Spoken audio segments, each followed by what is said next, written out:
Well, it takes a village to clean up after a storm like Ian, and for one local restaurant, when they asked for help, a village is what they got. That's the beautiful thing that comes in the wake of a storm like this. The community coming together to help get results for each other. News 6 anchor and insider guy Crystal Moyer joins us now to show us how that happened in Sanford.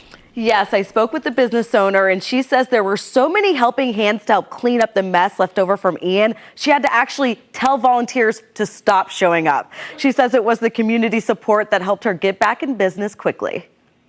Hollerbach has been here for 21 years, and this is definitely one of the worst storms that we've seen here in Sanford. CEO Christina Hollerbach sharing photos of the mess she came back to after Hurricane Ian swept through Central Florida. In the German deli, all the ceiling tiles had collapsed. We lost lots of product. There was a mess everywhere. In the restaurant, floodwater soaking the dining room floor.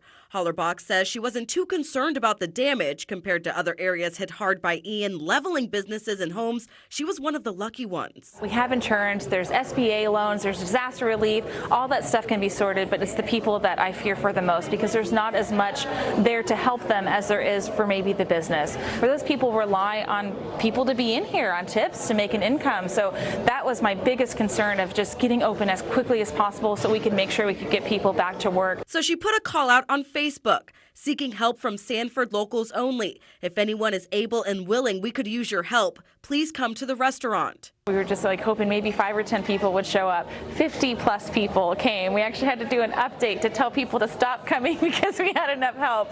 But we had volunteers, we had city workers, we had city officials come, that they were helping us move food into refrigerated trucks, squeegeing out water, clearing up debris. But it was incredibly emotional. It's so wonderful to see that. The group moving on to help neighboring businesses like the West End Trading Company. The back was completely flooded out. We lost the whole front of our awning up here, so we are working on replacing that. And that is actually a relatively new awning, so that's kind of a bummer. Most of the storefronts and restaurants on First Street back open in just a few days after Ian hit.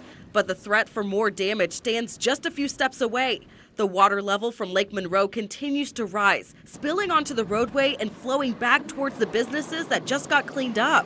And right now the water keeps coming up, approaching Seminole Boulevard and to the Civic Center, which is hopefully where we'll have Oktoberfest and only a week away. Hollerbach wants to share her experience to encourage others to help however they can, and for those in need to reach out.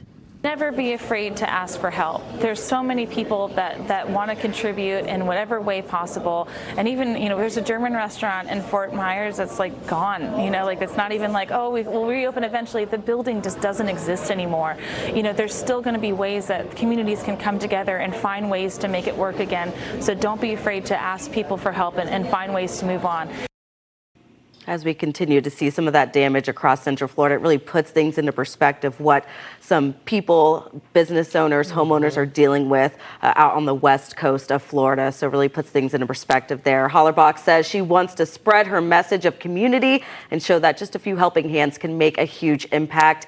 So far, Oktoberfest at the Sanford Civic Center is still a go, with proceeds benefiting Hollerbach's foundation. The money will help assist her employees affected by Ian. And I'd love to hear about any acts of kindness you've experienced in the wake of Hurricane Ian. You could share your stories on clickorlando.com/insider. Just fill out the form and you may see your story right here on News 6. That place is such a Central Florida staple that I'm not surprised that she had to finally say, hey, guys, we have enough. Stop showing up. Isn't that crazy? She said there's such a community there with all of the business owners, and there's a bunch of bars and things there. So right when the storm happened, she said it didn't take much. They were all calling each other, trying to coordinate. Everybody bring your little squeegees to get all the water out. But she is concerned about the rising water levels that could affect the businesses there. So it's really interesting to see, she doesn't care about the business. She's like, whatever damage happens.